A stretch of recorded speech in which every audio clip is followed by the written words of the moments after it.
je me suis sentie vide et l'idée que j'ai eue à ce moment-là, je me suis dit, il faut vraiment que j'aille me nourrir de choses que j'aime, de choses qui me font vibrer et de choses qui vont me remettre en vie parce que pour l'instant, je me sentais m'éteindre. Combien de temps dure ce voyage au total et quels sont les pays que tu as visités? Quel est le style de voyage que tu entames autour du monde? Moi, dans ma tête, je pensais partir 6 mois, 1 an et j'ai vécu cette vie-là en fait de voyage pendant presque 7 ans.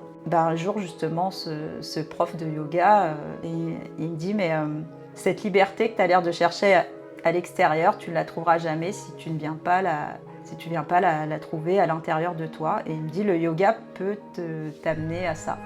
Moi, j'aime bien dire, deviens l'aventurière de ta vie. Vous êtes-vous déjà demandé qu'est-ce qui nourrit votre vie? Dans l'interview du jour, on se pose cette question avec Caroline. Je la reçois à mon micro pour qu'elle vous raconte son histoire bien particulière. Caroline est une grande voyageuse, à tel point qu'elle a tout quitté, et ça pendant plusieurs années, pour partir à la découverte du monde. Elle ne s'attendait pas à partir aussi à la découverte d'elle-même pendant cette aventure, et je vous invite à rester avec nous pour écouter cette histoire passionnante. Bonjour à toutes et à tous, et bonjour Caroline, comment vas-tu ? Bonjour, ça va très bien. Je suis ravie de te recevoir dans le podcast Mange Vie M. On est ensemble aujourd'hui pour que tu nous racontes tes aventures. Tu es la fondatrice du blog voyage Le Monde dans ma valise que tu as fondé en 2016 et tu nous as raconté tes aventures de voyage sur ce blog depuis tout ce temps et tu nous y racontais justement que le monde était devenu ta maison. Donc ce qui m'intéresse aujourd'hui, c'est que l'on partage autour de ce thème, la thématique du voyage, parce que c'est le voyage dans le monde entier pour ce qui te concerne, mais également le voyage en soi, puisque tu as aussi une autre thématique que tu abordes sur ton blog maintenant, qui est le yoga. Et tu vois le yoga et le voyage comme des formes de thérapie, je te cite sur ton site. Donc j'aimerais aujourd'hui que l'on partage auprès de ceux et celles qui nous écoutent un peu de ton histoire et surtout comprendre en quoi le voyage et le yoga sont des formes de nourriture pour toi, puisque chez Madame Shiitake, j'enseigne autour de la nourriture du corps, avoir une nourriture saine, mais également la nourriture de l'esprit. Alors j'aimerais bien donc Caroline que tu nous expliques qui es-tu, si on peut vraiment dire qui l'on est, c'est un peu une définition parfois un peu délicate, mais qui es-tu dans le sens qui est Caroline avant l'ouverture de ce blog voyage Le Monde dans ma valise, que tu nous mettes un peu le contexte de comment tu en es arrivée à aimer le voyage comme ça. Écoute, merci beaucoup déjà pour cette introduction et puis cette invitation. Je trouve hyper intéressant de relier la thématique avec justement cette nourriture dont tu parles parce que pour moi ça compte beaucoup aussi. Tout ce qui est autour du bien-être, ça a toujours été hyper important pour moi, de la santé. Et puis, comme tu l'as dit, justement, c'est de se nourrir à la fois dans le corps, mais aussi dans l'esprit, dans l'âme. Et pour moi, tout ça, c'est quelque chose qui a toujours eu beaucoup d'importance, d'écouter ses besoins justement pour y répondre. Et qui je suis avant d'avoir ouvert le blog. Alors si, comme tu dis, c'est toujours réducteur de se présenter, mais en tout cas, j'étais professeure des écoles, donc depuis environ 10 ans. Et voilà, j'avais simplement mon métier de professeur des écoles, j'étais spécialisée dans la grande difficulté scolaire et le handicap. Et en fait, en 2010, j'ai décidé de réaliser un premier rêve qui m'a amené déjà à ressentir cette liberté du voyage puisque je suis partie enseigner dans une école française aux États-Unis. Et j'avais toujours eu la vocation d'enseigner à l'étranger, même si mon rêve d'enfant, c'était d'enseigner en Afrique, donc rien à voir avec les États-Unis. Mais la vie m'a amenée aux États-Unis plus pour des raisons personnelles. Et du coup, c'est ensuite, c'est à partir des États-Unis, je dirais que c'est amplifié mon amour du voyage, les road trips bien évidemment, de pouvoir aussi, financièrement, j'avais aussi des moyens un peu plus élevés puisque j'avais un meilleur salaire aux États-Unis, donc je voyageais encore plus que ce que je faisais avant. Mais j'ai toujours eu une culture du voyage parce qu'il faut savoir que mon père simplement est quand même à ce côté un petit peu voyage et aventure. Mes parents étaient partis jeunes en Birmanie, en Thaïlande, ont traversé le Maroc et le désert en voiture. moi, enfant, on n'a pas fait forcément des grands voyages, mais on partait en road trip dans l'Europe. Donc j'ai toujours eu un petit peu ce goût de l'aventure et du voyage, quoi. T'avais la fibre en toi depuis toujours, c'était en toi. Et donc, professionnellement d'abord, donc tu arrives à voyager, enfin à t'expatrier. Ça dure combien de temps, cette expatriation aux États-Unis? J'ai vécu 3 ans aux États-Unis. Et du coup, qu'est-ce qui t'amène par la suite au voyage avec un grand V? C'est-à-dire que là, on va dire que le premier pas, c'est l'expatriation aux États-Unis, mais après, il y a un déclic, il y a quelque chose qui te donne envie d'aller plus loin dans cette aventure du voyage. Disons que déjà, quand je suis partie aux États-Unis, j'avais quand même ce sentiment de libérer quelque chose en moi, parce que c'est vrai que j'avais toujours eu aussi cette sensation d'être un petit peu à l'étroit dans ma vie. Mais ça faisait vraiment très longtemps que je l'avais. De me sentir vraiment étriquée dans mon environnement, de me sentir étriquée dans ma vie. C'est quelque chose que je n'arrivais pas à m'expliquer à l'époque. Aujourd'hui, avec la connaissance que j'ai, je me l'explique beaucoup plus. Mais à l'époque, c'était juste un sentiment qui était là et j'avais l'impression de vivre une vie qui n'était pas à sa juste mesure. Quand je suis partie aux États-Unis, j'ai déjà eu ce premier sentiment de... J'avais cette image où je me disais toujours...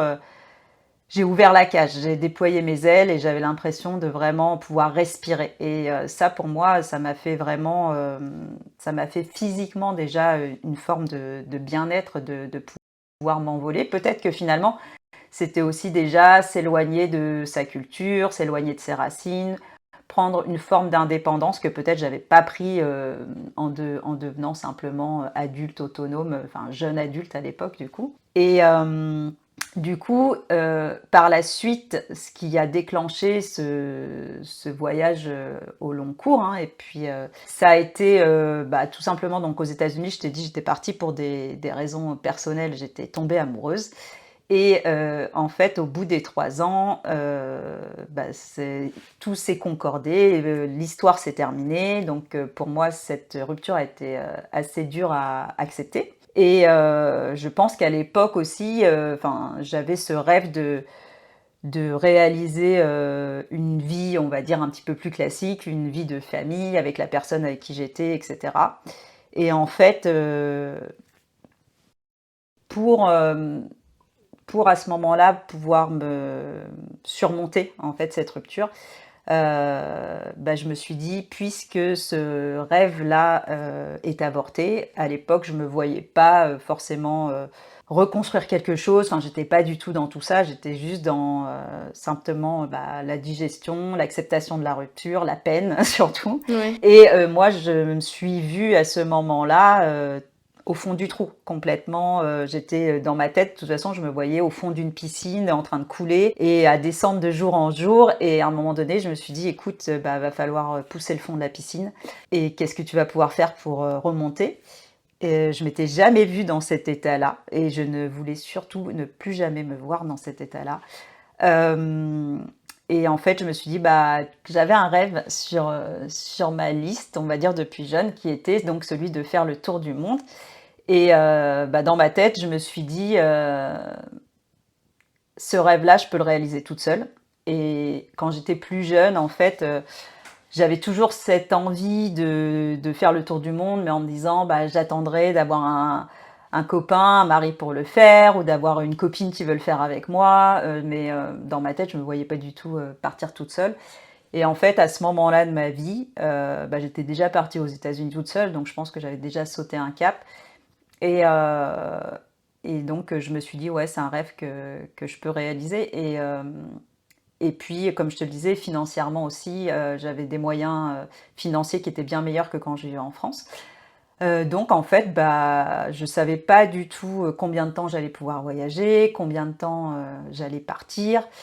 Mais en tout cas, j'avais envie de me lancer dans cette aventure-là pour redonner un souffle à ma vie et ne pas attendre aux États-Unis de retrouver en fait le goût de la vie que j'avais perdue, quoi. En fait, en me disant oui, c'est bien, mais d'être à moitié dans ma tristesse, de tourner en rond dans ma vie. Et puis en fait, cette rupture, elle a aussi déclenché une forme de quête de sens parce que euh, ça m'a fait me questionner aussi sur mon métier. Alors, j'avais choisi le métier d'enseignant que je voulais faire depuis que j'avais 13 ans, donc c'était pareil, mon rêve d'enfant.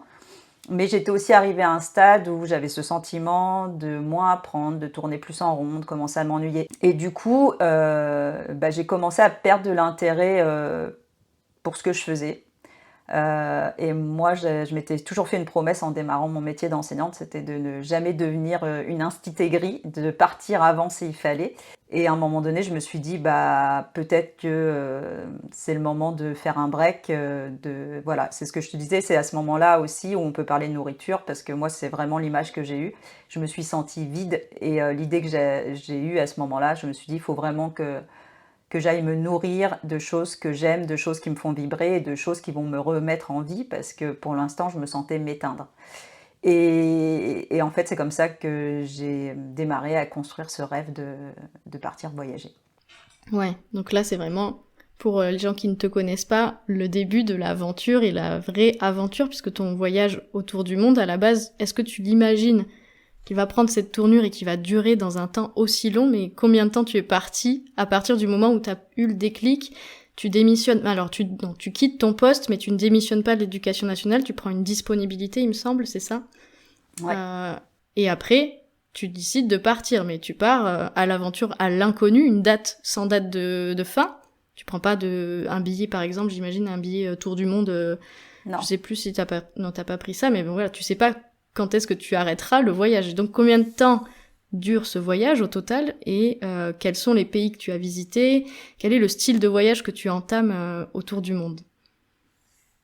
Alors en fait, comme je te le disais un petit peu plus tôt, moi dans ma tête, je pensais partir 6 mois, 1 an, et même je m'étais dit, si ça me plaît pas, je rentre chez moi, je prends un billet, puis je rentre en fait. Donc j'avais pris un aller simple, et j'avais hésité avec l'option de prendre un billet tour du monde, parce qu'à l'époque, ça commençait à se faire, et donc j'avais regardé un petit peu au niveau des coûts, etc.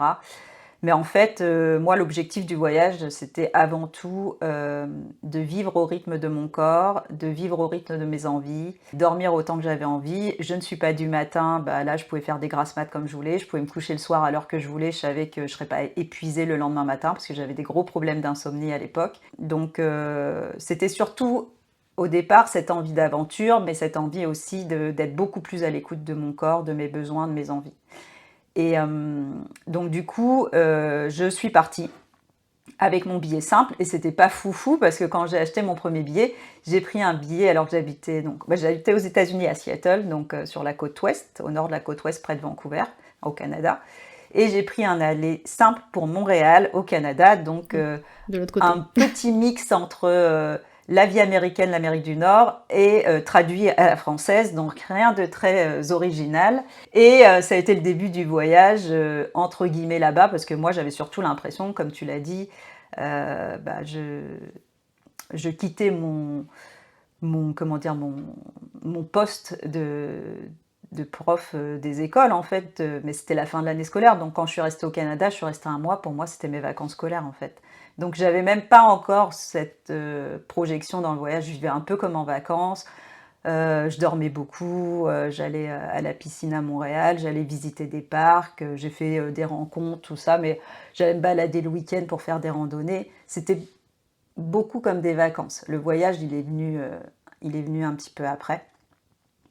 Et, euh, et donc tu m'as posé la question, au final, combien de temps j'ai voyagé. Donc l'histoire a complètement changé par la suite, puisque je suis partie donc 1 an autour du monde, et je suis rentrée jour pour jour. D'ailleurs, je suis partie le 31 juillet 2013, et je suis rentrée en France le 31 juillet 2014. Et c'était un hasard, mais il s'est trouvé que c'était à la même date. Je voulais absolument rentrer en France à ce moment-là, je le sentais. Je suis rentrée voir ma famille, mes proches, que j'avais pas vus depuis un certain temps, vu que j'habitais aux États-Unis. Je suis partie directement autour du monde. En fait, je suis restée quelques mois en France, peut-être 3 mois, je crois. Et je suis repartie. Je suis repartie pour 8 mois. Je suis re-rentrée en France. Je suis restée à nouveau quelques mois en vacances, et je suis repartie à nouveau. Et j'ai vécu cette vie-là, en fait, de voyage pendant presque 7 ans. Voilà. D'où le voyage avec un grand V, parce qu'effectivement, c'est une longue période, c'est un mode de vie en fait. Tu changes, tu mets le voyage au centre de ta vie à ce moment-là, pendant cette période où tu es en disponibilité de l'éducation nationale. C'est, j'imagine, une forme de sécurité parce que tu peux à tout moment demander une réintégration si jamais tu veux reprendre un poste à l'éducation nationale, mais tout en permettant ce besoin d'aller nourrir quelque chose en toi. Tu voyages autour du monde et donc globalement tu vas sur tous les continents. Comment ça se passe en termes de découverte du monde avant la découverte en soi? Est-ce que comment tu explores le monde? Où est-ce que tu vas? Alors déjà, ça a été clairement une exploration du monde au départ parce que j'étais pas du tout branchée plus que ça dans ma spiritualité et je pense que c'est plus au cours du voyage que j'ai fait des rencontres, que j'ai découvert aussi peut-être, c'est pas peut-être, j'ai découvert des pratiques qui m'ont reliée justement à cette spiritualité et aussi au développement personnel de façon un peu plus terre à terre, on va dire. Mais en fait, le voyage m'a mis face en fait à tous mes questionnements, enfin m'a mis face aussi à ce que j'avais envie d'être, ce que j'avais envie de vivre, comment je me sentais bien. Donc en fait, pour moi, ça a été aussi une forme d'épanouissement dans ce mode de vie que j'ai pu m'offrir aussi parce que, au départ, comme je l'avais dit, j'avais fait des économies. Donc d'ailleurs, mes économies, elles ont duré un an et demi à peu près. Et puis par la suite, donc moi j'avais décidé de vendre mon appartement. J'étais devenue propriétaire quand j'avais 19 ans et je me suis rendu compte que j'étais arrivée à la fin du prêt à ce moment-là, parce que quand je suis partie en voyage, j'avais 35 ans. Et en fait, donc j'ai vendu mon appartement et j'ai vécu sur ces économies après, donc je n'ai pas travaillé pendant ces 7 années. Et donc pour moi, ça c'était un kiff total en fait, hein, d'être complètement libre. Et en fait, ce, ce voyage en soi, comme je te dis, au départ, il s'est fait un petit peu par les hasards des rencontres. Ça a commencé très vite parce que déjà, après Montréal, en fait, je suis partie au Brésil. J'avais un ami qui était mon voisin à Seattle, aux États-Unis, qui faisait un scholarship au Brésil. Et quand je suis partie en tour du monde, il m'a dit bah, passe me voir, tu pourras rester autant que tu veux. Donc en fait, de toute façon, mon voyage s'est construit quasiment comme ça au départ, de personne en personne vers qui j'allais, plus que de lieux en particulier que j'avais choisi. Et donc, je suis arrivée à Rio pour un mois, et donc chez cet ami. Et puis, quasiment dès le début, en arrivant à Rio, il me dit ah, moi, depuis que je suis là, j'ai découvert une église qui s'appelle le Santo Daime. J'aimerais bien t'emmener. Je pense que ça te plairait. C'est une expérience extraordinaire.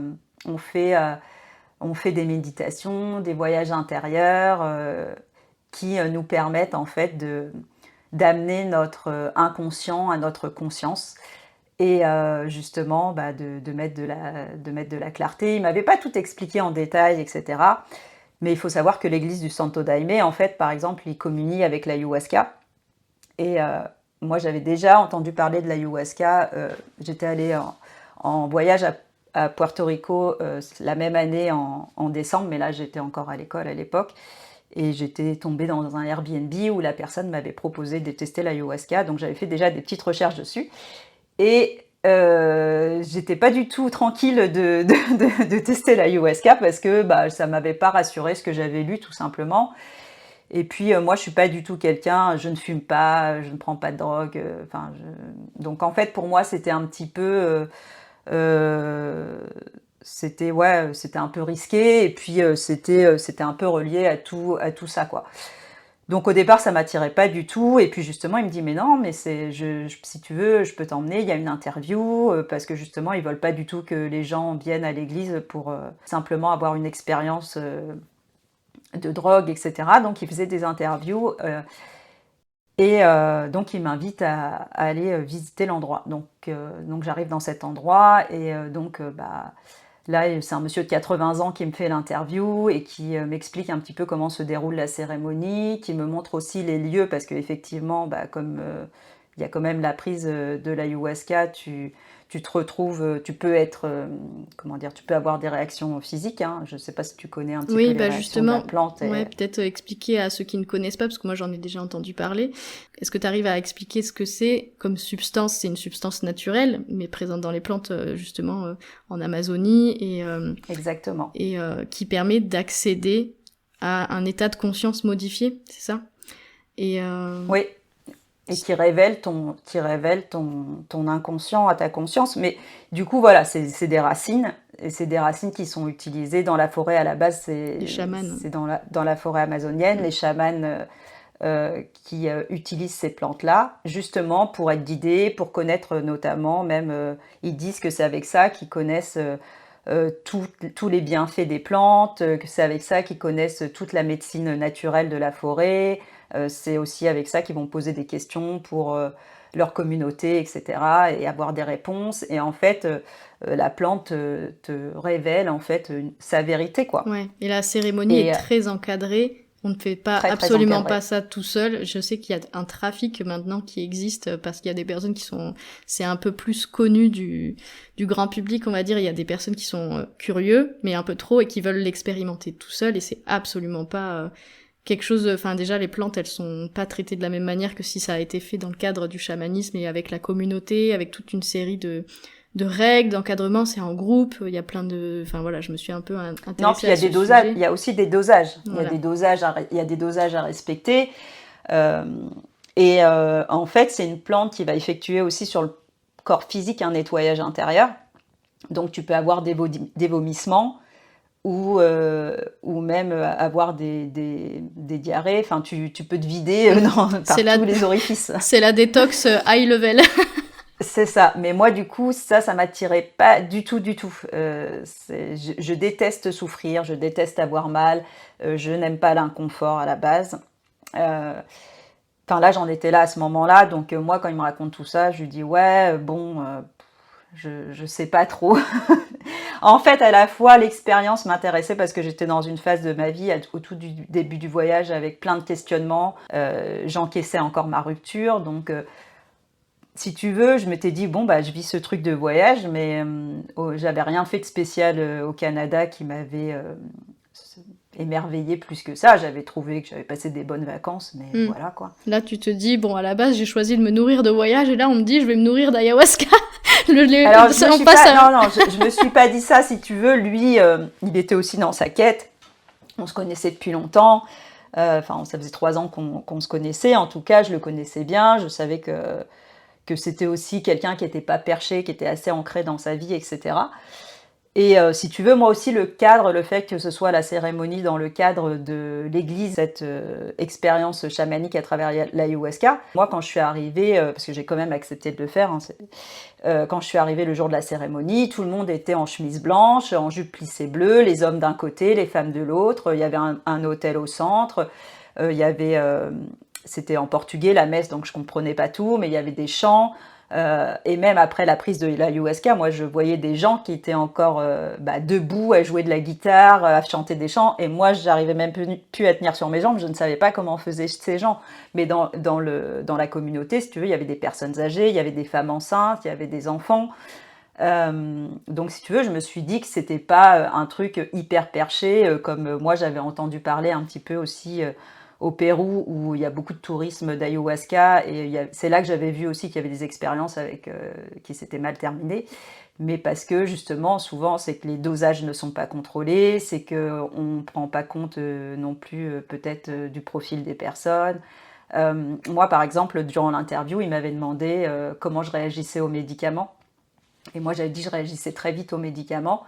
Tu vois, comme je te disais, je ne prends pas de drogue, je ne prends pas d'alcool, etc. Donc, enfin, très peu d'alcool, mais euh, si tu veux, mon corps réagit très vite. Quand tu ne prends pas de substance, ton corps réagit très vite.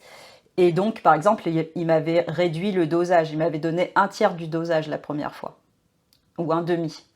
Il m'a dit, comme ça, on va voir comment ton corps réagit. Parce qu'il y avait 3 prises durant la cérémonie qui durent quand même 8 heures pendant la nuit. Donc déjà, tu t'en vas à Rio, en pleine nuit, dans un endroit au sommet d'une montagne où tu pars en bus et à pied. et tu restes 8 heures dans cet endroit où tu es dans un état de conscience modifié. Moi, je me suis réveillée, j'avais l'impression que ça avait duré, ça avait duré 1 heure, quoi. Et en fait, le temps est complètement distendu. Et moi, en fait, dès la première prise, mon corps a réagi très très vite. Je n'arrivais plus, comme je te disais, à tenir sur mes jambes. Donc, il y a des pièces, ou une pièce pour les femmes, une pièce pour les hommes. Je cherchais absolument à boire de l'eau. Et là, il y a une femme qui est venue vers moi et qui m'a dit « Est-ce que tu as besoin d'aide ?» Et donc, elle m'a aidé à m'amener à m'allonger. Et j'ai fait toute la cérémonie après allongée dans cette pièce. Voilà, avec cette femme qui me faisait des rituels au-dessus de la tête, avec un encens, avec des chants. En même temps, j'entendais ce qui se passait dans les chants, etc., dans l'église. Et moi, c'est là que j'ai commencé à vivre le processus dans mon corps, dans ma tête, même dans mon cœur, parce que j'ai eu cette image de ce cœur qui s'ouvrait. Enfin, moi, ça m'a complètement transportée. Hein. Donc, en fait, si tu veux, le voyage en soi, au départ, il était très inconscient. Rien n'était prémédité. C'est beaucoup de choses qui se sont présentées à moi. Ça a commencé par cette cérémonie de l'ayahuasca, et puis en fait, le lendemain, et après ça dure encore plusieurs jours, hein, les effets. Et tu vois, ils m'ont pas redonné non plus de dosage. Hein. Quand ils ont vu que j'étais allongée, le deuxième dosage, ils me l'ont pas donné. Donc j'ai eu que le minimum, et je suis déjà partie très loin. T'es partie loin en partant loin. Ouais, voilà, donc... Et si tu veux, après, tu as comme un effet un petit peu où tu restes un petit peu high comme ça, un petit peu perché pendant quelques jours. Mais moi, j'ai eu ce grand sentiment suite à l'expérience d'apaisement. J'avais l'impression d'avoir eu en tout cas des réponses où j'avais l'impression d'être sur le bon chemin, d'avoir pris les bonnes décisions, et je me sentais très très apaisée. Et donc ça a été ma première expérience. Ouais. Et si tu veux, déjà, rien que le Brésil, c'était mon deuxième voyage. Il y avait ça. Il se passait déjà plein de choses. Ouais. Grosse expérience en termes de voyage en soi, c'est le début de ton expérience personnelle intérieure. Ton voyage autour du monde et en toi, comment il continue à la suite de cette expérience transformatrice, on va dire?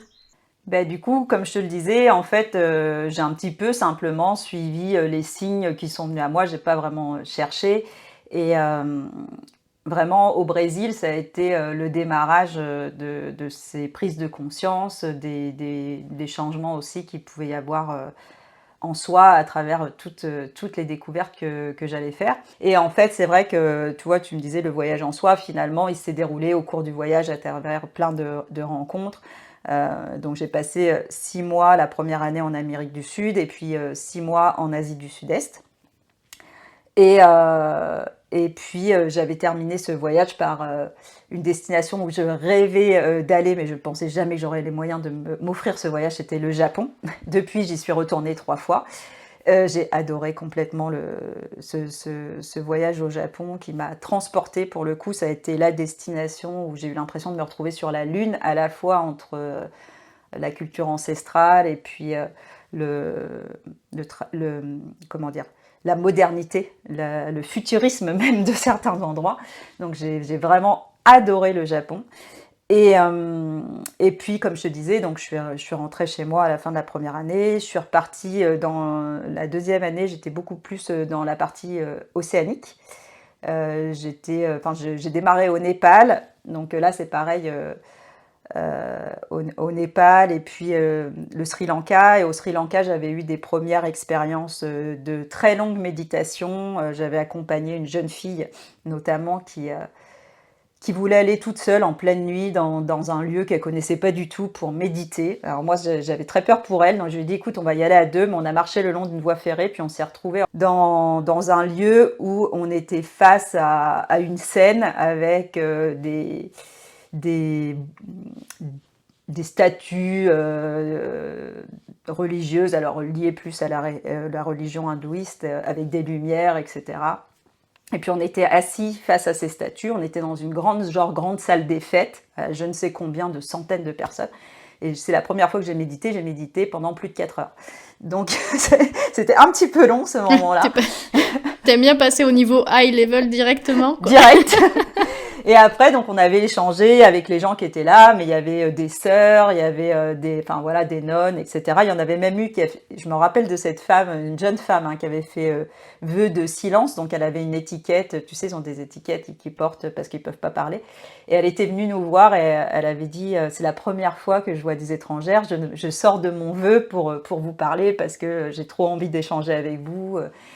Et donc après donc le Sri Lanka, là, je suis partie en Australie. L'Australie, c'était pas forcément mon continent, moi, de prédilection. Je sais que toi, tu y es allé récemment, justement.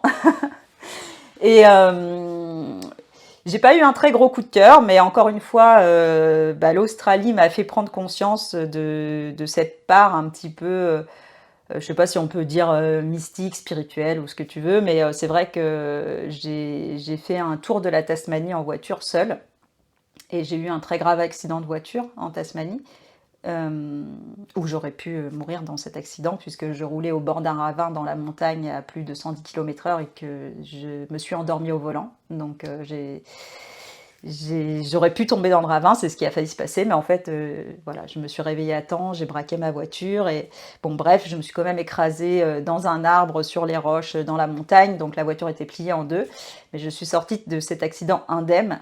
Et donc du coup, c'est vrai que là, j'ai eu quand même la sensation d'être vraiment protégée. Et puis suite à l'accident, il y a eu tout un enchaînement d'événements avec les bonnes personnes qui sont arrivées au bon moment pour m'apporter exactement ce que j'avais besoin, que ce soit physiquement, émotionnellement, même économiquement. Et en fait, si tu veux, tout ça, ça a contribué aussi à moi faire des connexions avec tout ce qui va être synchronicité, d'écouter les signes, d'écouter aussi comment dire, mon intuition, ma voix intérieure, etc. Mais c'était pas, là, je te dis ça comme ça, mais c'était pas du tout conscientisé à l'époque. Ça s'est fait au fur et à mesure. Et puis après l'Australie, donc j'ai exploré l'Océanie, donc je suis allée en Nouvelle-Zélande. Après, je suis allée aux Fidji où là c'est pareil, il y a un petit rituel qui est avec le kava. C'est pas l'ayahuasca, mais c'est le kava. Bon, là, c'est des rituels un petit peu plus, on va dire, touristiques quand même, mais Ouais. c'est pareil, c'est une forme de cérémonie, comme il peut y avoir aussi les cérémonies de cacao, mais le kava, c'est quand même, c'est pareil, c'est une racine, hein, donc c'est une plante. Et puis après, j'étais allée en Nouvelle-Calédonie cette année-là. Et puis, chaque année, bien sûr, il y avait des nouvelles destinations, mais j'ai pas toujours voyagé de la même façon. À cette époque-là, c'était beaucoup du voyage en sac à dos, tu me demandais. Donc, j'étais partie, je dormais en auberge de jeunesse, voilà, où je voyageais beaucoup en bus. Évidemment, je prenais des vols au départ, mais après, j'essayais quand même de compter un petit peu pour pas tout dépenser parce que j'avais très envie de voyager le plus longtemps possible. Et je réalisais d'ailleurs à ce moment-là un autre de mes rêves sans le savoir, c'était de vivre une mini-retraite entre mes 35 et mes 40 ans. Et c'est ce que j'ai fait. En fait, je n'ai fait que voyager sans travailler. Je ne pensais jamais que ça serait possible dans ma vie. Ouais. Et, euh, et puis en fait, la troisième année, j'ai eu envie de repartir aux États-Unis, de retourner. Je suis retournée 2 mois aux États-Unis voir mes amis en fait. Donc voilà. Et après, je suis partie rendre visite à ma cousine qui habitait à Tahiti. Et je suis restée finalement 6 mois à Tahiti pour apprendre la danse polynésienne et participer au EVA à Tahiti, qui est ce grand événement de danse qu'il y a chaque année, enfin le EVA des écoles, parce que le EVA, autant dire que j'avais pas du tout le niveau. Vu mon niveau en danse, même si j'ai progressé, mais j'étais vraiment pas terrible, surtout par rapport aux danseuses exceptionnelles qu'il y a à Tahiti. Et encore une fois, à Tahiti, tu as cette connexion quand même à la terre qu'ils appellent le mana, l'énergie de la terre que tu peux aussi ressentir à certains endroits encore plus que d'autres, dans les îles aussi. Et c'est vrai qu'en fait, parcourir le monde, tu te rends compte que tu parcours aussi plein de lieux qui sont chargés en énergie, que toi, ta vibration n'est pas la même, que des fois, il y a des endroits justement qui te portent comme ça. J'ai eu la chance aussi d'aller à Hawaï. Enfin, et Ouais. il y a beaucoup, beaucoup d'endroits justement dans le monde qui te nourrissent, ne serait-ce que par cette énergie de la Terre. Ouais, la nourriture énergétique, ouais, parce qu'à, par exemple, Raiatea, je sais pas si tu as un lien particulier avec Raiatea, J'y suis mais allée, ouais. Mais oui, il y a le grand... ouais, voilà, c'est euh, c'est l'île sacrée, du coup, de la Polynésie. C'est vrai que c'est là, c'est le centre, j'allais dire, géographique, mais aussi énergétique, sacré. Enfin voilà, c'est là où se retrouver dans le Marae. Donc c'est C'est ce que j'allais dire. un temple, enfin un lieu sacré où se retrouver toute la culture polynésienne, puisque la Polynésie française, c'est le centre de la Polynésie tout court, dans le sens où il y a l'île de Pâques, la Nouvelle-Zélande et Hawaï. Donc tu es allé partout en Polynésie ou pas? Je suis allée 15 jours à l'île de Pâques aussi, ouais. Ouais. Ouais. Et Et à Hawaï. je suis allée à Hawaï, ouais. J'ai aussi, Ouais. quand Et en je suis Nouvelle-Zélande. repassée par les États-Unis. Ouais, Et donc tout, finalement, ouais. t'as tout fait. Et en fait, ouais, historiquement, ils se regroupaient à Raiatea, donc le centre en Polynésie française, sacré de toute la culture polynésienne, et ils venaient en pirogue, ils faisaient des kilomètres et des kilomètres de voyage en bateau, donc pour se retrouver ici, et ce lieu sacré, c'est vrai que ça se ressent énergétiquement, il y a des vibrations, c'est vrai qu'on ressent l'énergie du lieu quand on est à Raiatea, c'est calme, enfin vraiment, moi j'ai adoré mon séjour à Raiatea, où je suis restée un mois aussi. Bah, je suis pas restée un mois, je suis restée moins longtemps. Mais je suis allée sur le Marae, justement. Et moi, c'est vrai que tu vois, cette grande vibration, par contre aussi, je l'ai ressentie. Alors, je ne sais pas si c'est dû à l'histoire, etc., mais notamment à l'île de Pâques, au pied des Moaïs. Tu vois, c'est quelque chose qui m'a extrêmement impressionnée comme réalisation humaine. Euh, Ces statues qui sont là, en plus, quand tu vas voir certains sites que tu vas voir au lever du soleil, tu arrives pendant la nuit, tu vois le soleil se lever derrière les statues, enfin il y a quelque chose, c'est immense, enfin on se rend pas compte, mais le petit chapeau sur la tête du moaï, il fait ma taille, quoi. Donc bon, moi je fais que 1,56 m, hein. Je suis pas très très grande, mais ce que je veux dire c'est que la statue est immense quand même. Et il y a quand même cette présence sur les îles polynésiennes, et même on parle de l'énergie terrestre, mais je trouve que les gens ont aussi cette énergie, Ouais, les Polynésiens ont aussi cette énergie, ils ont déjà, bienveillance. il y a une bienveillance, puis il y a une forme de joie, ils sont connectés à la musique, à la danse, quand ils restent connectés justement à tout ce qui est ancestral en eux, je trouve que justement ça vient vibrer complètement. Et tu vois, je te disais, moi, comme je faisais la danse, cette année-là, il y avait aussi le record du monde du Ori Tahiti, la danse polynésienne. Et en fait, le record du monde, il avait lieu sur le golfe qui est au pied de la montagne à Tahiti. Et on était 3000 danseuses sur le golfe et avec le groupe de percussion. Et en fait, les percussions dans cet espace ouvert du golfe, au pied de la montagne. En plus, c'était un jour où il y avait de la pluie, où tu avais le ciel qui commençait à descendre, et il s'est mis à pleuvoir avec le rythme des percussions et la danse, tout le monde à l'unisson, ça veut dire qu'on tape en même temps dans la terre, etc. Tu avais une vibration dans le corps, j'en avais des frissons partout, tellement c'était beau comme moment, tu vois, tu vis quand même des moments qui te portent en fait. Je pense que c'est ce qui a contribué aussi à me nourrir cette addiction au voyage. Ouais. Et tu vois, j'allais te dire, c'est vraiment, on ressent le côté nourriture, là. Hein, quelque chose qui vient répondre à un besoin, mais qui vient aussi te remplir de quelque chose, de ce fameux vide que tu avais au début de ton voyage. Est-ce qu'au fur et à mesure de tes destinations, est-ce que tu sens que ça se remplit en toi? Comment ça se passe? On en est où, là, sur ton voyage? Tu es en Océanie. Comment ça se passe pour la suite de tes aventures? Bah, en fait, si tu veux, oui, j'ai la sensation de me remplir, mais surtout, c'est que je me sens vivante.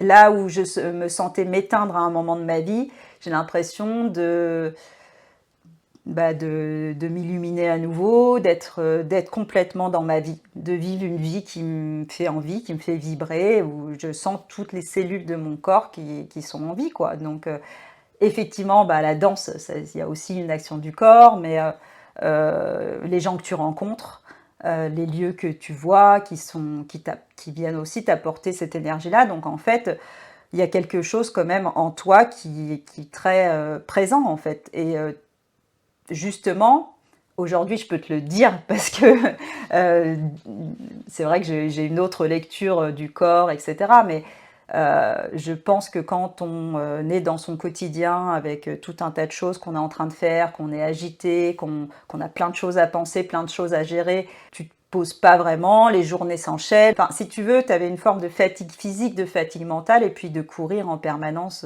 dans ta vie, quoi, tu vois, pour tout.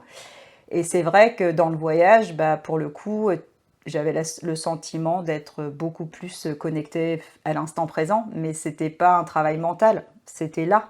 Oui, Parce puis que, c'est... parce que tu es dans ton corps, parce que tu es Mm. dans la rencontre, tu es dans le toucher. Tu vois, quand la première fois je suis allée à Bali, j'étais restée dans une famille, donc je vivais au rythme de la famille, j'avais pris des cours de massage. Enfin, je veux dire, tu vois, encore une fois, tout était dans du sensoriel en fait. Et là, tes sens en voyage, ils sont complètement décuplés pour tout un tas de raisons qui sont liées à la fois à l'environnement, qui sont liées à la fois justement à la découverte de nouveautés. Donc c'est tous tes sens, que ce soit olfactif, ça va être des nouvelles odeurs, des nouveaux sons, des vibrations, des musiques, des langues aussi différentes. Donc ton cerveau, il est en mouvement mais complètement différemment. Il répond à son environnement. Mais l'environnement, c'est ce que je te disais, des fois, moi j'ai l'impression vraiment que à ce moment-là, je disais toujours j'habite le voyage. Maintenant que je suis plus sédentaire, je dis le voyage m'habite. Ouais, Parce qu'en le fait, monde dans ta... tout s'est imprégné, tout est là.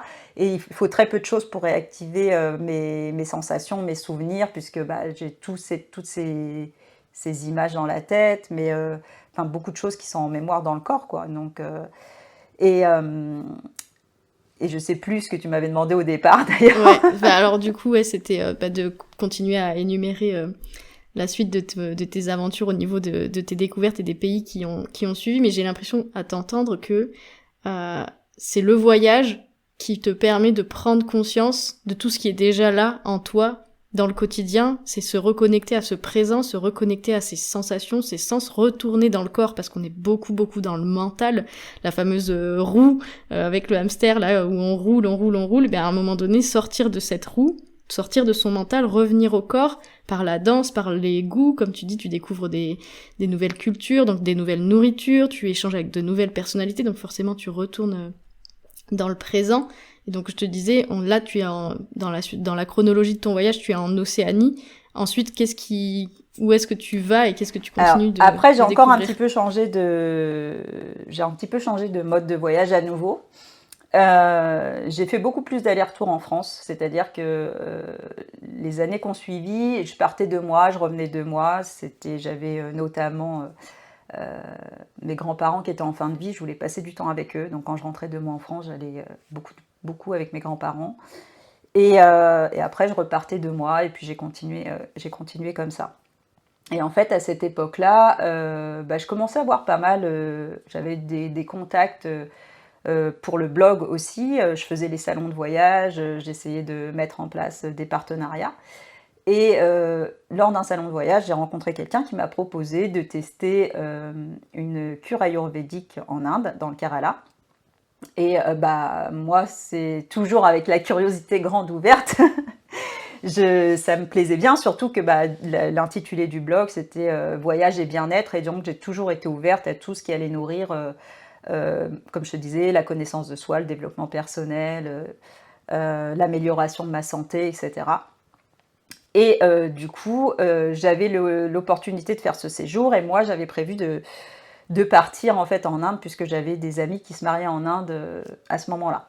Donc là, j'organise un voyage, je me dis je vais aller au mariage de mes amis, sachant que moi je rêvais d'aller en Inde depuis très longtemps, parce que j'ai fait des études de géographie. Normalement, ma maîtrise c'était 6 mois en Inde. Et puis en fait, j'ai eu mon concours de professeur des écoles et j'ai décidé de rentrer à l'UFM à l'époque plutôt que de partir en Inde.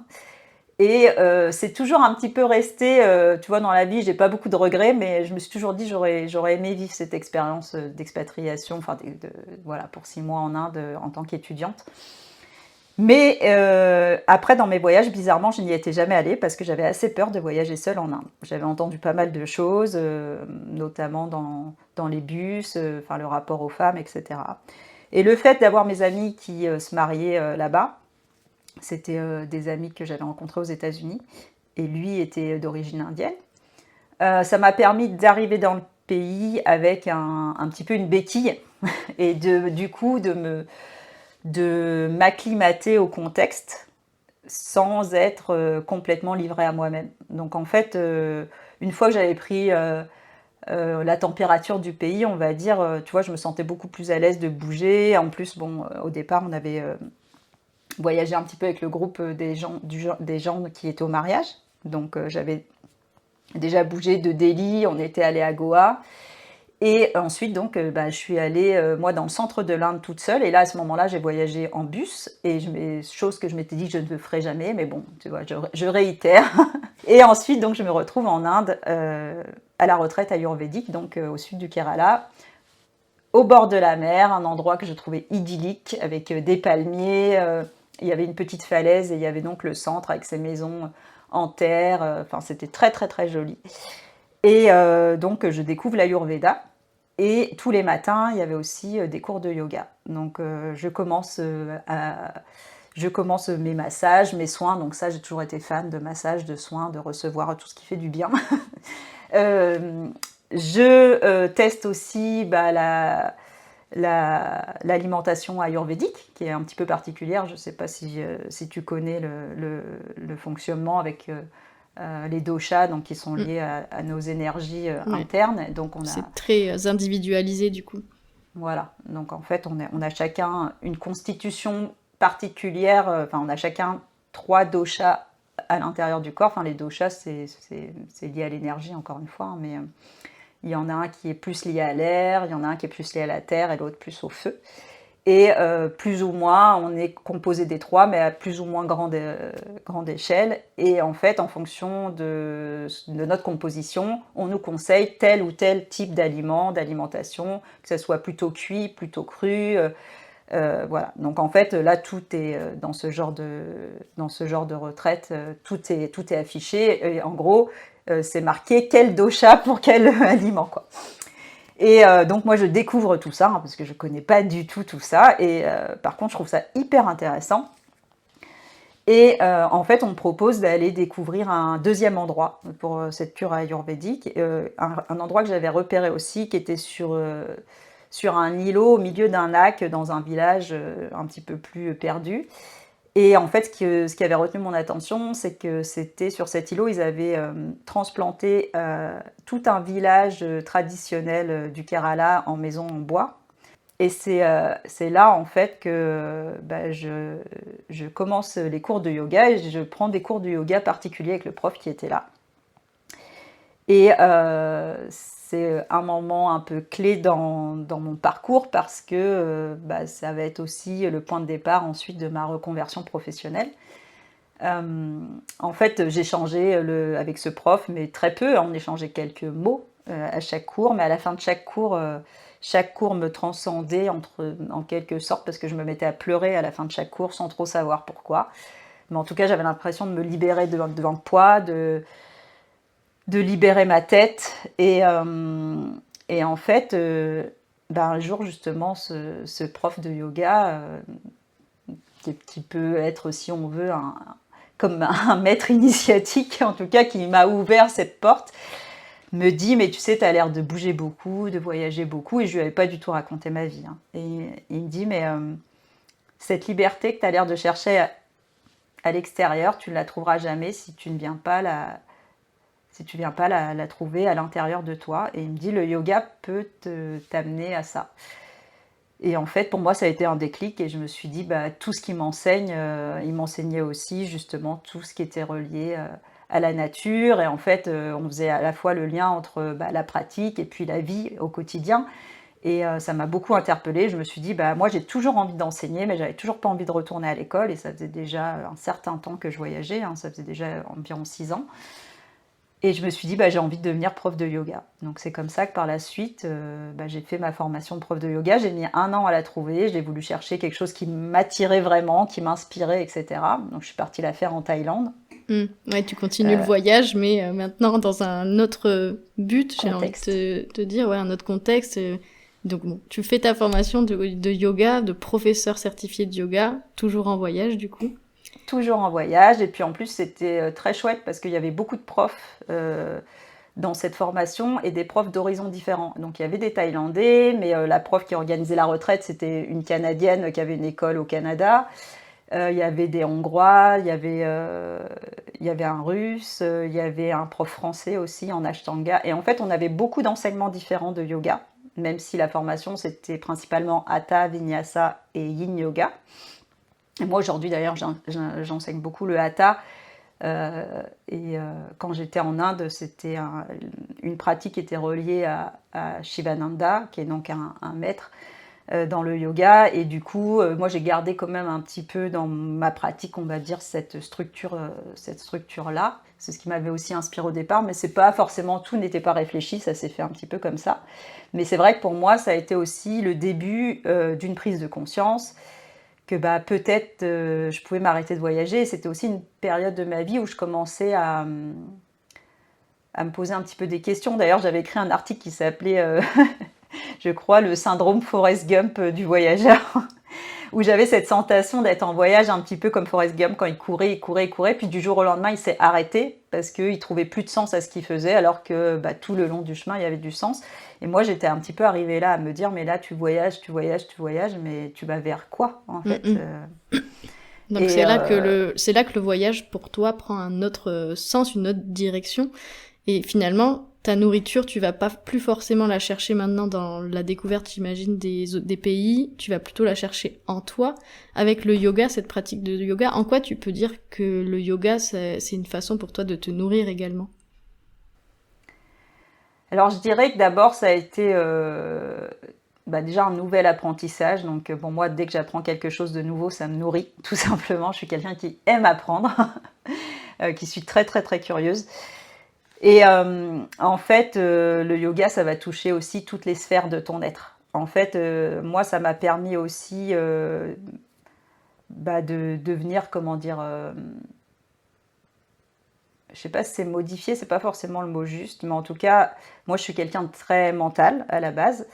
Par exemple, j'avais fait dans mon parcours, j'ai fait aussi beaucoup d'analyses, de thérapie, d'analyse transactionnelle, d'analyse freudienne, de choses comme ça. Enfin, et, euh, et si tu veux, le yoga, ça me permettait bah, de faire ce chemin sur moi-même, d'aller dans la connaissance de soi comme je pouvais avoir dans une psychothérapie, mais euh, en revenant au corps, sans être dans mon mental, sans faire marcher mes mots, sans faire marcher ma tête, sans réfléchir en permanence.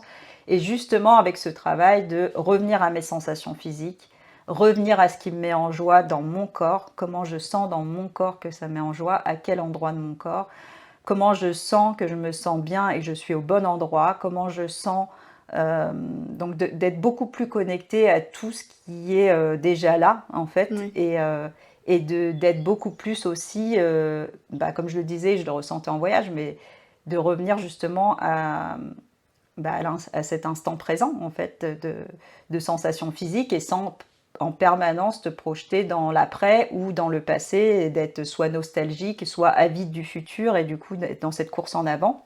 Ouais, bah Et ça me parle beaucoup ce que tu dis parce que moi j'ai ça mais avec la méditation de pleine conscience et de la connexion à l'instant présent. Et ouais, ça me parle énormément ce retour à la nécessité de s'ancrer. En fait, quand on est en voyage, on est en mouvement tout le temps. On est vraiment bah, nomade et on est beaucoup dans j'allais dire mon âme. J'ai l'impression qu'elle vole elle aussi comme quand on prend l'avion. Et à un moment donné, bah, se reconnecter, se re-ancrer quelque part en fait, trouver où est-ce que je me pose, bah, là où je suis en ce moment, prendre conscience de l'endroit où on se trouve et aussi en soi. ouais, c'est exactement ça. Et moi, j'avais ce très très gros besoin d'ancrage à ce moment-là. Parce que, comme tu dis, bah, quand on est dans le voyage, on est déraciné déjà. Donc, l'ancrage, c'est aussi relié à ses racines, hein. C'est aussi tel un arbre, de visualiser son corps comme un arbre et se relier justement plus, plus fortement justement à la terre, de retrouver justement cet enracinement et de ne pas partir, comme tu disais, mon âme vole, c'est vrai, c'est qu'en fait, justement, quand on a, c'est en termes d'énergie en yoga, il y a l'énergie de la terre et du ciel, et quand on a un esprit qui va très vite, quand on est dans le mouvement, etc., c'est l'énergie du ciel, et du coup, on est dans tous les chakras qui sont les plus hauts, et donc tous ceux qui nous emmènent dans notre imagination, dans notre inconscient, dans, dans tout ce qui est relié au cerveau, Ouais, à et l'intuition aussi, ouais, le côté voilà, et à l'intuition. Donc ça, on est très connecté, etc. Mais on est très connecté à tout ce qui est de l'ordre du divin, parce que plus tu montes, plus tu es relié à ce qu'on appelle le divin. Mais pour avoir un équilibre dans sa vie et une harmonie, il faut que les énergies soient équilibrées, et donc il faut savoir aussi redescendre dans la terre. Mm. Et la terre, elle est liée à l'immobilité, à la stabilité. Et donc justement, avec la pratique du yoga, tu peux retrouver ça. Ouais, on voit vraiment le lien, justement, entre la méditation de pleine conscience, le yoga, toutes ces pratiques, en fait, peu importe la pratique que l'on choisit, mais son expérience aussi, son parcours, mais il faut, à un moment donné, faire cette pause, j'ai l'impression, nécessaire pour se recentrer et retrouver ce calme intérieur, alors qu'on est en plein dans le mouvement, beaucoup de mouvements dans le monde, en soi aussi, donc retrouver ce calme. Et donc aujourd'hui, tu as toujours ton blog, Le Monde dans ma valise, que tu as donc ouvert en 2016. Tu y racontais au départ tes aventures de voyage et de plus en plus cette aventure liée au voyage intérieur, au yoga. Tu as réussi à mêler les deux sur ton blog, donc un blog à la fois de voyage et de bien-être. Tu combines les deux et aujourd'hui tu vas un peu plus loin puisque tu mets en place des séjours, notamment donc un séjour dans le désert au Maroc, avec une date, il me semble, qui arrive bientôt. Tu en as déjà mis en place, tu as déjà fait ce genre de séjour, ces retraites, voyage et yoga. Et bientôt, je crois, à Bali, puisque tu reviens tout juste de ton dernier voyage, c'était printemps 2024, tu reviens de Bali, où tu étais déjà allé aussi plusieurs fois, il me semble. Euh, Qu'est-ce que tu peux nous dire sur comment tu organises ces retraites et ces séjours? C'est quoi partir en voyage avec Caroline, qui a fait tous ces voyages, ce voyage dans le monde en soi? Qu'est-ce que tu veux amener à travers ces retraites de voyage que tu organises? En fait, pour moi, les retraites, c'est un petit peu la réalisation d'un rêve que je n'avais pas, mais qui en est devenu un. Quand je me suis formée au yoga, ça a été ensuite une des choses qui m'est vraiment venue rapidement, de me dire que tous ces apprentissages que j'avais à travers le voyage, j'avais envie de les partager. Donc effectivement, ça peut être à travers des cours, mais j'avais aussi très envie d'emmener les gens en voyage et notamment dans des lieux qui, moi, m'ont porté et des lieux qui m'ont porté et transporté justement. Et notamment en 2017, j'avais fait mon premier trek dans le désert. C'était un trek ordinaire, qui était ordinaire et extraordinaire pour moi. Et en fait, donc je suis partie, pareil, c'était une agence locale qui m'avait contactée pour faire un article sur le blog. Donc c'est comme ça que j'ai découvert l'endroit et cette agence-là en particulier. Et j'ai été émerveillée. En fait, ça faisait, comme je disais, presque 7 ans que je voyageais à ce moment-là, 6 ans. Et quand je suis arrivée dans le désert, au milieu du silence, au milieu de rien, des dunes, du sable, euh, de dormir tous les soirs sous les étoiles, d'être autour du feu, c'est quelque chose que j'adore aussi en voyage, d'être autour d'un feu, d'être les uns avec les autres et sans rien même qui attire ton attention, t'es complètement pour le coup déconnecté du monde, t'as pas ton portable, t'as pas le nez dans ton portable, parce que des fois en voyage, aujourd'hui t'as beaucoup de voyageurs qui ont quand même le nez dans le portable, hein, qui sont pas dans l'instant présent. Et moi je l'ai aussi, attention, je suis loin d'être un modèle, je ne suis pas du tout moine bouddhiste, hein. Mais quand on est dans le désert, en fait, ça te reconnecte immédiatement à l'essentiel, à tout ce qui est de tes besoins quotidiens, puisque tu n'as rien d'autre à faire et rien d'autre à penser. Et tu es dans un environnement qui est juste magique au niveau du décor. Euh, et la culture aussi des nomades est une culture justement très empreinte à la fois. C'est des gens qui sont justement dans le mouvement, mais qui sont très ancrés dans leur culture. Il y a pour moi dans ce lieu, même si aujourd'hui il y a d'autres endroits où j'aimerais créer des retraites, mais en tout cas le désert, c'était pour moi une évidence de pouvoir relier le yoga, sa pratique intérieure, avec justement tout ce qu'offre le cadre du désert où tout est déjà là. Et en fait, du coup, j'avais eu ce coup de cœur pendant cette première retraite et je me rappelle justement, un soir, j'étais en haut de la dune avec notre guide, entre guillemets. Enfin, ils étaient plusieurs, mais il y en avait un qui menait la caravane. Et il m'expliquait justement qu'il y avait des fois des professionnels du bien-être qui venaient organiser des retraites, etc., dans le désert. Et je lui ai dit, bah, écoute, si moi un jour je suis prof de yoga, je viendrai. Mais à l'époque, je ne savais même pas que j'allais rencontrer ce maître en Inde. Je faisais du yoga vite fait. Enfin, j'étais pas du tout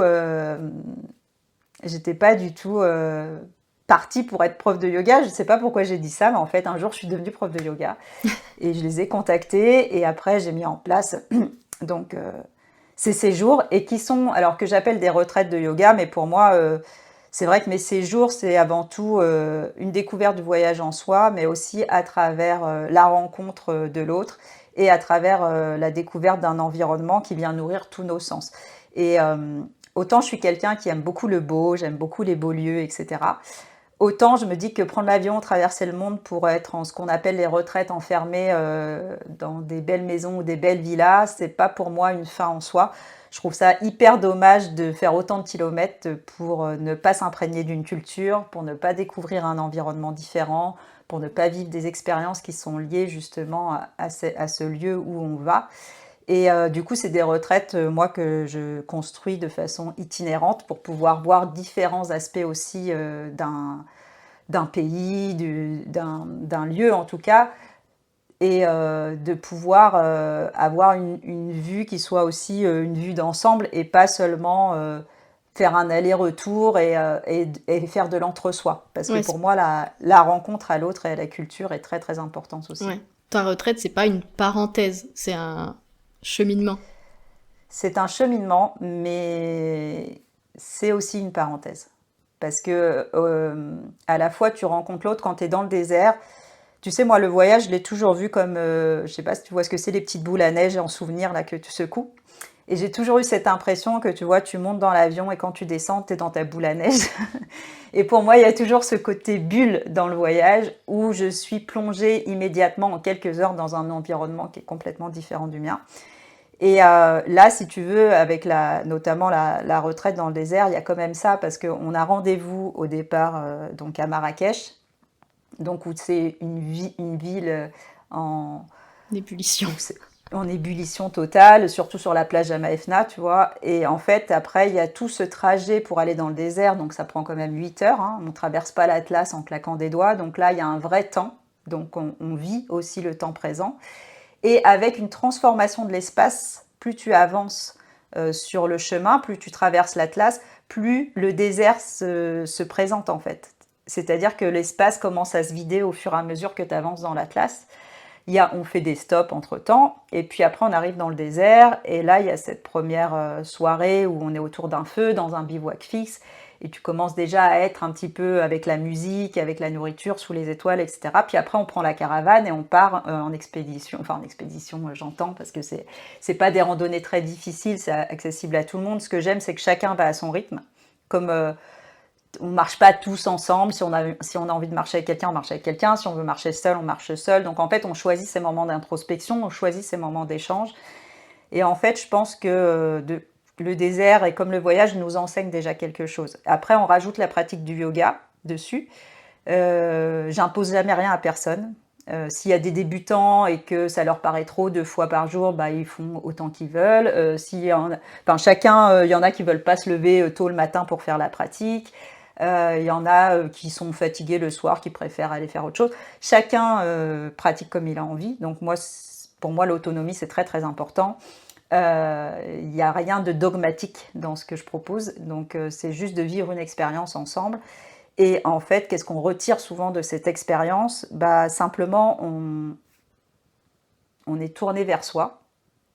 On est sorti de son contexte habituel, de son contexte familial, social, etc.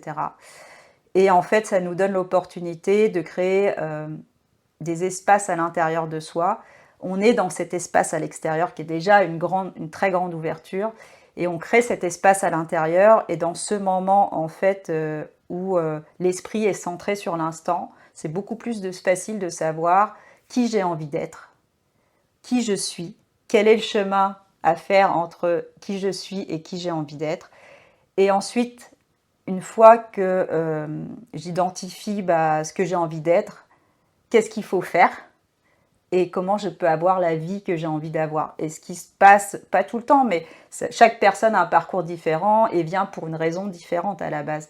Donc il y a des personnes qui vont adorer le séjour parce que ça va leur créer un moment de calme, de silence.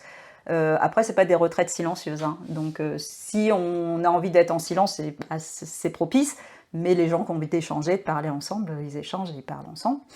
Les gens qui viennent en général sont des gens qui ont des questions par rapport au voyage ou au changement de vie ou peut-être à s'autoriser des choses que moi je me suis autorisée en partant seule, en partant vivre à l'étranger, en étant nomade pendant un certain temps, en ne travaillant pas pendant un certain temps, euh, même pour mes choix de vie, de construction personnelle. Donc je sais que par exemple, la dernière fois, j'ai eu une, une jeune femme donc, qui était là et qui me disait bah, le fait de t'avoir rencontré, je me suis rendu compte que je me posais beaucoup de questions et qu'il y a plein de choses que j'ai envie de faire qui sont carrément possibles de faire dès maintenant. Et quand je vais rentrer, bah, elle avait envie de reprendre une vie nomade, de s'acheter un van, donc elle me dit bah, je vais rentrer, je vais laisser tomber mon appart, je vais reprendre mon van. Elle avait déjà refait le cheminement de qu'est-ce qui était possible dans sa tête. On en avait aussi discuté ensemble, mais moi je lui ai rien dit, hein. C'est elle qui a fait son chemin toute seule.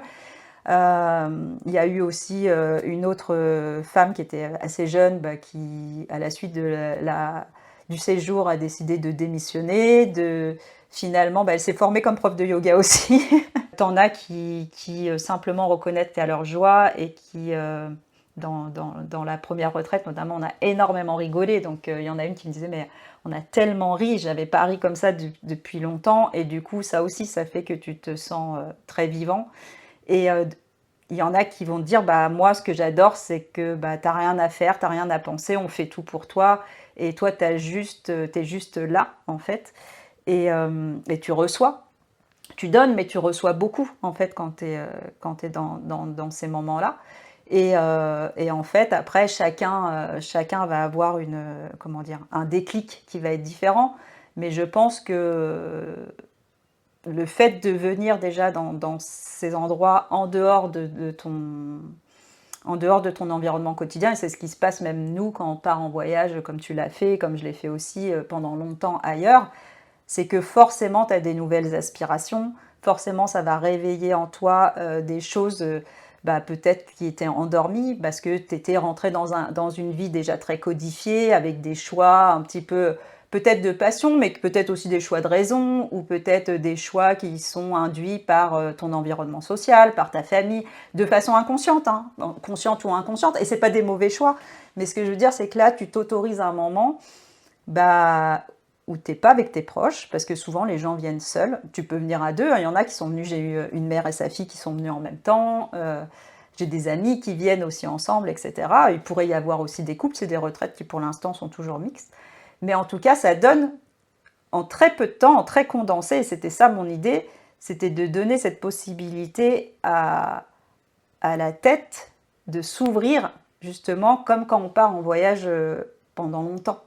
Mais d'avoir en très peu de temps, en fait, cette possibilité de déconnecter complètement et de se dire bah, quelle place j'ai envie d'avoir dans ma vie, comment je peux prendre ma place. Et il y a beaucoup de questionnements comme ça qui peuvent aussi venir. Et si tu veux, pour moi, l'idée à travers la pratique du yoga ou même à travers les retraites, c'est surtout celle-là, c'est de ramener un équilibre dans sa vie personnelle, professionnelle, etc., en revenant dans son corps, en fait. En revenant dans cette conscience du corps et en mettant le corps en mouvement et en faisant taire justement Ouais. le mental de façon à diminuer le stress, à s'apaiser. Et puis à revenir à l'essentiel qui nous fait vivre avant la nourriture, avant l'eau, c'est le souffle. Ouais, bah oui. Si tu n'as pas d'air, tu meurs en quelques instants, hein. Autant la nourriture et l'eau, tu peux t'en passer un petit peu, Oui. mais l'air, tu ne peux pas t'en passer. Ouais. Donc Mm. voilà, pour moi, Ouais. c'est vital de revenir au souffle. D'ailleurs, en yoga, on appelle ça l'énergie vitale et de la renouveler et d'avoir conscience de sa respiration. Parce qu'aujourd'hui, c'est pareil, on vit, et je peux m'inclure dedans parce que j'ai aussi ces phases-là où on vit en apnée, où on va tellement vite, on enchaîne tellement vite les actions que tu te rends compte des fois, tu t'arrêtes, que tu prends à peine le temps de respirer. Et quand tu es stressé, le stress va impliquer justement cette rétention de l'air, en fait, ou Ouais. quand tu as peur, etc. C'est de la Donc, réaction automatique, ouais. Et voilà. du coup, Donc, donc là, il y a bientôt un séjour qui arrive. Donc si on veut venir respirer, partager tous ces moments avec toi, faire une pause, revenir au corps, c'est quand ta prochaine date à venir. Et j'imagine qu'après, il y en aura d'autres. Si les auditeurs et auditrices nous écoutent plus tard, alors j'imagine déjà, qu'ils pourront te retrouver. Mais où est-ce qu'on te retrouve déjà pour cette retraite qui arrive bientôt? Et pour les suivantes, où est-ce qu'on peut te contacter? Et comment on s'inscrit à ces séjours? alors, on s'inscrit via une agence de voyage, mais toutes les coordonnées, tous les renseignements du séjour sont sur le blog. Donc, en fait, il y a un onglet qui s'appelle Yoga et soins énergétiques. Et dessous, dans cet onglet, il y a les retraites. Et là, donc, il y a toutes les propositions, avec aussi les listes d'attente si on est intéressé pour recevoir les dates à venir. Et il y a le contact de l'agence de voyage, donc T'es en légalement, partenariat. c'est porté en partenariat par une agence de voyage, puisque en tant que prof de yoga, on n'a pas le droit, si on n'est pas agent de voyage, d'organiser des retraites tout seul. D'accord. Comme on peut voir parfois, mais bon, voilà, quand on se pense sur les choses, c'est ce qu'il faut faire. Ok. Et en fait, donc, ouais, les prochaines retraites, là, j'en ai une au mois d'octobre. Donc, c'est du 22 au 30 octobre, je le sais, parce que j'ai travaillé dessus il y a très peu de temps. Et on est en train de monter le séjour à Bali. Donc, Ouais. le séjour à Bali, c'est normalement juillet 2025. Voilà, si on le monte dans les temps. Ouais, Voilà. bon, donc que de projets, c'est vraiment inspirant, tu vois, quand on revoit toute la chronologie de ce moment de déclic et comment finalement le voyage t'a amené sur une totale autre voie, cette fois professionnelle. Et en quoi tu peux dire que le voyage et le yoga ont été une forme de thérapie pour toi? Où est-ce que tu en es aujourd'hui? Est-ce que tu te sens nourri et est-ce que tu as comblé ce besoin? Comment tu sens que tu as évolué à la suite de toute cette expérience, de tout ce parcours que tu viens de nous résumer? Bah écoute, moi je pense surtout que c'est un point essentiel aussi que j'aime dans la pratique du yoga. Je pense que moi ça m'a reconnecté à ma joie déjà, à ma joie d'être en dehors de la présence d'une personne à l'extérieur. Ça m'a regardé en soi, c'est aussi apprendre à se détacher du regard de l'autre, à la fois parce que se détacher du jugement, mais aussi se détacher de... Moi, j'avais beaucoup, ce qui m'a provoqué cette grande tristesse au moment de ma rupture, c'est que j'avais l'impression d'exister à travers le regard de l'autre et que quand l'autre ne t'aime plus et que tu perds ce regard, bah, si c'est le sentiment que tu as, tu n'existes plus en fait. Donc en fait, ça m'a permis aussi tout le voyage et tout le cheminement aujourd'hui que je fais sans me prendre la tête, hein, parce que moi je suis pas, comme je te disais, je suis aussi dans la vie, mais c'est aussi regarder en soi pour exister aussi à travers soi et justement reconnaître juste toute sa valeur, toute son unicité, savoir qui on est, ce qu'on aime et savoir aussi exister pour soi et à travers soi et pas seulement pour les autres, à travers les autres ou un autre. Ça dépend des gens. Mais c'est redonner aussi sa place à l'individu en tant que tel. Et moi, je pense que c'est ce que ça m'a apporté, en fait. Et après, tu me disais, je fais un tout autre métier. Mais pour moi, finalement, j'ai gardé un petit peu le même métier parce que c'est toujours de la transmission. C'est toujours une posture d'enseignant. Simplement, je choisis ce que j'enseigne. Et ce que j'enseigne, pour moi, c'est un chemin de vie. C'est aussi tout ce travail autour de la connaissance de soi. J'aime pas tellement le mot travail, mais en tout cas, à travers justement ce parcours et cette exploration de soi, c'est ce que je trouve très très passionnant. Et d'ailleurs, tu vois, avant d'avoir Le Monde dans ma valise, j'avais un premier blog qui était plus un peu un carnet de voyage et qui s'appelait Lost and Found, parce que quand je suis partie, l'idée c'était ça, c'était se perdre pour se retrouver en fait. Et c'est ce qui s'est un petit peu passé, mais je dis pas que j'étais complètement perdue, mais en tout cas j'étais dans une phase où j'avais besoin de changer. Et des fois justement, il faut tester ce qu'on a à changer, mais oui, des fois c'est son environnement proche, des fois c'est ses relations, des fois c'est son travail, des fois ça peut être aussi tout simplement changer sa posture mentale et de dire les choses que je ne peux pas changer à l'extérieur, et ça c'est aussi un enseignement du yoga, c'est je l'accepte, tu vois, c'est-à-dire changer ce que tu peux changer, accepter ce que tu ne peux pas changer, comme on dit, et savoir faire la différence entre les deux. Et en fait, tout ce chemin aussi à la fois de résilience, et puis se rendre compte aussi à travers ça que tout passe, le temps passe, et les émotions passent, le bien comme le mauvais va passer, et que ça fait partie de la vie, et que voilà, pour vivre, il faut vivre des expériences. Et donc, Ouais, et j'ai envie de, pour conclure un petit peu notre échange, là, nous, on a vécu des expériences assez proches et similaires, parce que c'est peut-être, on a ce point commun-là, mais chaque personne doit vivre les expériences qui lui correspondent, et pas exactement. forcément le voyage, pas forcément changer d'alimentation, pas forcément s'expatrier, pas forcément démissionner. Il y a plein de façons de vivre des nouvelles expériences, et il suffit juste de se connecter à qu'est-ce qui me fait envie et me rend vivant, comme tu dis, et j'ai beaucoup aimé ces passages dans l'interview. Donc ouais, merci beaucoup. Je te rejoins tout à fait sur ça. Pour tout ce que tu Comme je dis nous souvent, apportes. moi c'était le voyage, mais chaque personne a sa solution, et ça peut être des choses dans le quotidien. C'est pas du tout nécessaire de partir très loin. Ouais, ok. Bon, en tout cas, merci beaucoup pour tout ça. Je vais partager Merci dans la description de l'épisode, du coup, les moyens de te contacter avec ton blog, ton compte Instagram. Est-ce que tu as un mot de la fin que tu aurais envie d'ajouter avant de clôturer notre échange? Je ne sais pas si j'ai un mot de la fin en particulier, mais en fait, ce qui me vient à l'esprit, tu vois, c'est peut-être quelque chose qui peut inspirer, c'est que moi j'aime bien dire, deviens l'aventurière de ta vie. C'est ne pas laisser la vie, nous guider, mais prendre la vie à bras le corps, et puis aller là où on a envie sans se limiter dans son désir, de vivre pleinement. Ouais, bon. Mais en tout cas, ouais, merci beaucoup pour tout ça. C'était très inspirant, et je suis vraiment contente de tout ce qui s'est passé dans ce moment-là, et connecté au moment présent. Et je te remercie beaucoup, Caroline, et je te dis à bientôt, à très vite. À bientôt, merci beaucoup.